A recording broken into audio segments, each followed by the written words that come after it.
Olá, alunos! Bem-vindos a mais um vídeo. Esse vídeo se chama Gráficos Parte B, porque eu vou dar continuidade ao vídeo passado. No vídeo passado, o que a gente fez no vídeo passado? A gente viu como montava gráficos, vou escrever aqui gráficos, e a gente tinha dado 11 passos do 0 ao 10 para como montar o gráficos. O 0 é o domínio e o contradomínio de uma função, vamos supor que a função seja f. O 1 são os sinais. Estudo da variação dos sinais, em quais os pontos a função se anula, em quais os pontos ela é negativa, em quais pontos ela é positiva. O 2 é a continuidade. O 3 é a diferenciabilidade, a derivada. O 4, derivada segunda, em quais pontos ela é duas vezes diferenciável, em quais pontos não é, qual é a derivada segunda. O 5 é o crescimento, vou só escrever flechinha para baixo, flechinha para cima. Né? Quais os intervalos de crescimento e decrescimento. O 6 é a concavidade, os pontos de inflexão. O 7, máximos e mínimos. Então, o 7, estudar quais são os pontos de máximos e mínimos locais e globais. Okay? O 8 são limites. Por exemplo, limite quando x tende a infinito, algumas coisas assim. Está feio esse limite, né? Mas deixa quieto. O 9, você vai calcular o f de vários pontos. Em quais pontos? Quando o ponto é um ponto de descontinuidade, pontos críticos, pontos de inflexão, ok? E o 10 é o desenho do gráfico, ok? Esse aqui é um resuminho, tá, gente? Lógico que tem um monte de detalhe aí, eu botei na aula passada. E na aula passada, a gente começou a estudar essa função aqui. Você pega f de x igual a x ao cubo menos x ao quadrado menos x mais 1, se o x é menor ou igual a 2, e ela é x quadrado vezes o logaritmo neperiano de x, se o x é maior do que 2. O que a gente fez na aula passada? A parte 0, ok? E a parte 1, tá ok. Então, a gente tem 2, o 3 e 4. São os 4 passos que a gente vai estudar. O que é isso? Vou escrever aqui. Estudo da continuidade, vírgula, da diferenciabilidade e da derivada segunda de f. Beleza? Bom, para fazer esse estudo, gente, a gente não quer só dizer diferenciável, tem que justificar, tá? Para você mostrar que sabe. E é importante você saber por que as coisas são do jeito que são. Tá bom? Tem que ter os teoremas fortes. Então, o que eu vou fazer? Eu vou pegar algumas funções auxiliares. Sejam g e h, a gente coloca vírgula, não fala e h. Coloca g, vírgula, h, dos pontos de r em r. Quer dizer, as duas têm o mesmo domínio, o mesmo contradomínio. As funções dadas por... Agora eu vou dar a regra da função. O g de x vai ser x ao cubo menos x ao quadrado menos x mais 1. E o h calculado em x vai ser x quadrado. Como g e h são funções polinomiais, então g e h são de classe sem infinito. Então aqui eu vou colocar entre parênteses, logo são o quê? São contínuos, vamos escrever cont, diferenciáveis, vírgula, duas vezes diferenciáveis e de classe C2. A G e H, tá? C infinito já quer dizer tudo isso. C infinito é Cn para todo o N. Então quer dizer que é C2, C3, C4, C0. C0 quer dizer que é contínuo. C infinito é C0. Se ela é C infinito, ela é C1, então ela tem que ser diferenciável. Ela é C2, então tem que ser duas vezes diferenciável. Por que eu coloquei duas vezes diferenciável e de classe C2? De classe C2 é mais do que duas vezes diferenciável. De classe C2 é duas vezes diferenciável e com derivada segunda contínua. Tá bom? Agora aqui está o pulo do gato, gente. Esse argumento a gente usa muito. Olha só. Como? Eu vou escrever até centralizado aqui. Eu vou colocar uma bolinha aqui. A f de x é igualzinho a g de x. Lembrando que é x cubo menos x quadrado menos x mais 1, vírgula. Para todo x aqui, nesse intervalo aberto aqui, ó, vou escrever em amarelo aqui. Esse amarelo é como se eu tivesse rabiscado a escrita. Você não bota, mas eu estou já chamando a atenção que esse intervalo é aberto, tá vendo? Esse aqui é aberto. Bom, duas funções coincidem no intervalo aberto. Esse que é o argumento. A f coincide com a g, tem a mesma regra que a g, num intervalo aberto. Se não for aberto, dá pau, pode dar pau. Como isso vale, então, f também é de classe infinito. Acabou? E nesse intervalo aqui, ó, de menos infinito até 2. As duas coincidem no intervalo. Se uma é contínua no intervalo, a outra também é. Se uma é diferenciável no intervalo, a outra também é. Se uma é 2 vezes diferenciável no intervalo, a outra também é. Se uma é 3 vezes diferenciável no intervalo, a outra também é. Se uma é de classe C2, C3, C infinito no intervalo, a outra também é. Um intervalo aberto. Vou colocar logo f é contínua, vírgula, diferenciável, 2 vezes diferenciável e de classe C2 nesse intervalo aqui, gente. Tudo bem? Qual que é o argumento? Ela coincide com uma outra função que é claramente sem infinito no intervalo. Então, ela, nesse intervalo aberto também é sem infinito. Tudo de bom. Tranquilo? Além disso, tem mais coisa ainda. Só porque ela coincide com a outra no intervalo aberto. A derivada da f no ponto x é igual à derivada da g no ponto x, que agora é só derivar aquela função polinomial, vai ficar 3x² menos 2x menos 1 para todo x no intervalo aberto. E a derivada segunda também vai ter que ser a mesma, e a terceira, e a quarta, quantas você quiser. Bom, essa aqui é fácil de derivar, vai ficar 6x menos 2 para todo x no intervalo aberto. Tranquilo? Pronto, acabei de achar a derivada segunda da f num pedaço do domínio. Para trás do 2, a derivada primeira, a derivada segunda e a justificativa para trás do 2, tá vendo? E para frente do 2? Para frente do 2 é igualzinho. Olha só. Como o quê? Como f de x é igual, eu vou escrever assim, h vezes ln. H vezes ln calculado em x, que é igual a h de x vezes ln de x, vírgula, para todo x no intervalo aberto, como isso vale, vírgula. E como h vezes ln é o produto de duas funções sem infinito, então o h vezes ln é de classe sem infinito. Por que h vezes ln é de classe sem infinito? Porque é o produto de duas funções sem infinito. E a f é de classe sem infinito nesse intervalo aberto aqui, tá bom? Aqui eu vou colocar duas bolinhas, tá, gente, nessa fórmula aqui. Essa fórmula aqui, ó, eu até destaquei. Como vale essa fórmula aqui que eu chamei de duas bolinhas? A f coincide com h vezes ln num intervalo aberto, então a f também é sem infinito. Por quê? Porque a h vezes ln é o produto de duas funções de classe sem infinito. Então, a h vezes ln é de classe sem infinito. E a f também é de classe infinito. Tá bom, gente? Além disso, a derivada da f num ponto x é igualzinho à derivada da h vezes ln num ponto x, que é igual a derivada da h no ponto x vezes ln de x mais h de x vezes a derivada da ln de x, que isso aqui é igual a h de x era x², então vai ficar 2x vezes ln de x mais x² vezes 1 sobre x, que é a derivada da ln, e isso aqui vai dar o quê? 2x vezes ln de x mais x, e eu posso colocar o x em evidência, vai ficar x vezes 1 mais 2 ln de x, vírgula, para todo x aqui, ó. Tá ok? E derivada segunda em x também é igual a h vezes a ln, duas linhas de x. Vamos voltar aqui, gente. Ó, deu isso aqui, ó. Esse aqui da esquerda é polinômio, sem infinito. A ln é sem infinito.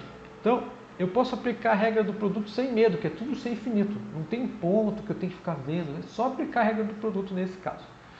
Que vai ficar 1 vezes 1 mais 2 ln de x mais x vezes, quando você derivar 2 ln de x, 2 vezes 1 sobre x.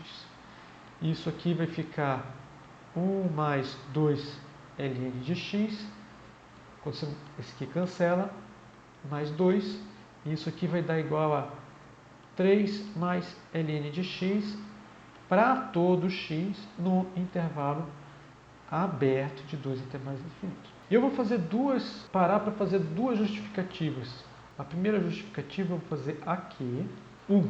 E a segunda justificativa eu vou colocar aqui, porque eu quero deixar a coisa mais clara possível para todo mundo ver, mostrar. Tá bom? 1. A igualdade é válida, pois... Qual igualdade, gente? Essa aqui, ó.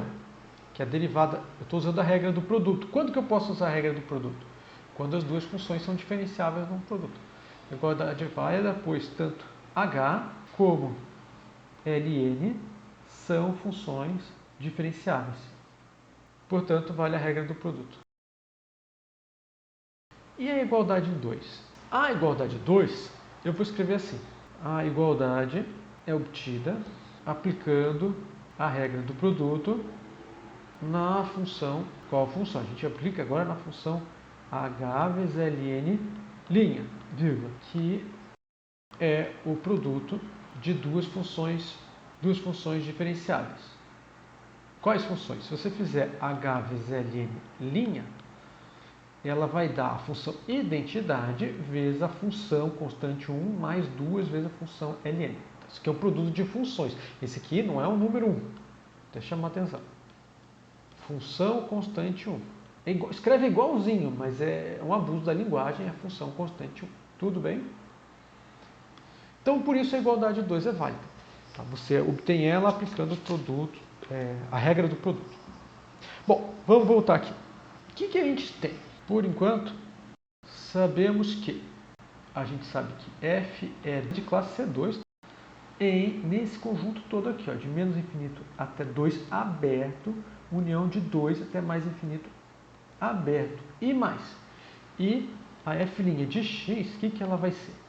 Ela vai ser 3x² menos 2x menos 1, se o x é menor do que 2, for menor que 2, e ela vai ser x vezes 1 mais 2 ln de x, se o x é maior que 2.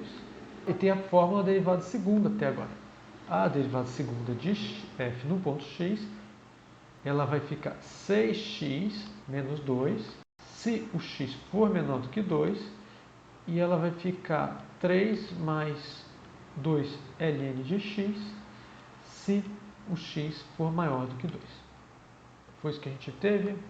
3 mais 2 ln de x. Aqui, gente, olha só. Eu tinha errado aqui, ó. Aqui era mais 2 ln de x, tá bom? Tinha errado esse pedaço aqui. Vamos voltar aqui. O que falta? Falta o 2. No 2 eu não sei se a função é diferenciável. Não sei nem se ela é contínua. Resta ver se f é contínua, diferenciável e 2 vezes diferenciável em 2. Gente, no 2 não dá para aplicar aquilo anterior. Ah, mas no 2 ela coincide com uma função constante. Toda função coincide com uma função constante num número, não faz diferença nenhuma. Tem que ser no intervalo aberto. Só que o 2 não tem um intervalo aberto bom aí que ela coincida com uma função boa para mim. Agora eu vou usar esse 1. Tá vendo essa fórmula 1zinha aqui? Vou até destacar aqui de amarelo. Essa aqui, ó, que eu chamei de pontinho. E depois eu vou usar essa pontinho, 2 pontinhos aqui também. Muito importante, tá bom? Pela fórmula pontinho, o que quer dizer? Quer dizer, eu vou voltar na pontinha aqui. Opa, aqui. A f coincide com a g no intervalo aberto, para a esquerda do 2. Pela fórmula pontinho, sabemos que... O que a gente sabe? Que o limite, quando x tende a 2 pela esquerda da f de x, é igualzinho o limite quando x tende a 2 pela esquerda da g de x, desde que esse limite exista. Porque a esquerda do 2 um pouquinho para trás do 2, duas funções coincidem. Se uma tem limite pela esquerda, a outra também tem que ser igual. E esse aqui é igual, agora a terceira coisa para justificar. Esse limite é igual a g de 2, que é igual a 2 ao cubo menos 2 ao quadrado menos 2 mais 1. E isso aqui, esse limite vai dar 2 ao cubo, vai dar 8, menos 4, menos 2, mais 1. 8 menos 4, 4. Menos 2, 2. Mais 1, 3. Já pela fórmula agora 2 pontinhos, segue que... O que segue da fórmula 2 pontinhos? Que o limite, quando x tende a 2 pela direita da f de x, é igual ao limite quando x tende a 2 pela direita da h vezes ln calculado em x. Porque a f coincide com h vezes ln à direita do 2, é o que a fórmula 2 pontinhos tem. Quando duas funções coincidem à direita de um ponto, Se uma tem um limite, a outra também tem. E essa aqui, eu vou colocar 4. O quarto argumento aqui vai ser h vezes ln de 2. E isso aqui vai ficar 2 ao quadrado vezes ln de 2, que é 4 ln de 2. Gente, esse 4 ln de 2 é aproximadamente 2,77.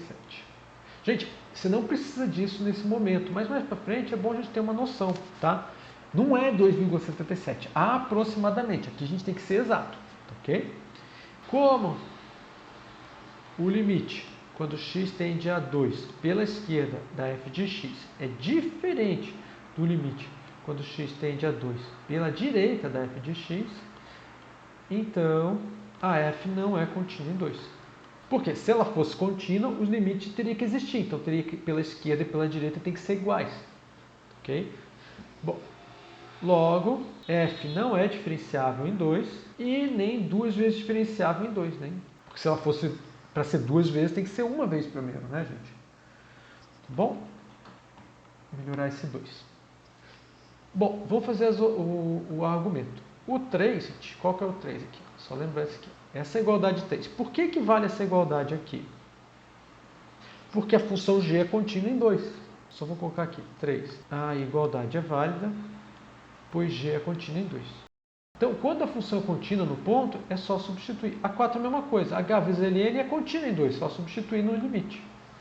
E 4, a igualdade é válida, pois a h vezes a função ln é contínua em 2. Bom, então a gente acabou o 2, 3 e 4. Então vamos fazer um resumo. Resumindo, f não é contínua em 2. O que quer dizer isso? Ela não é contínua em 2, que a gente acabou de ver. Mas f é de classe sem infinito, em de menos infinito até 2, e em aqui, de 2 até mais infinito. Além disso, a f' e a f' saem de menos infinito até 2, a gente acabou de falar, união 2 até mais infinito, chega nos reais, são dadas por f' de x igual a 3x² menos 2x menos 1, se o x for menor que 2, x vezes 1 mais 2 ln de x, se o x for maior que 2, e a f' de x é igual a 6x menos 2, se o x for menor que 2, e vai ficar 3 mais 2 ln de x, se o x for maior do que 2. Esse resumo não é necessário, mas eu acho que fica bonito ter um resumo no final, pelo menos para você consultar. Bom, esse vídeo a gente fica por aqui. O próximo a gente continua com crescimento, com cavidade, etc. Até mais então, gente. Tchau!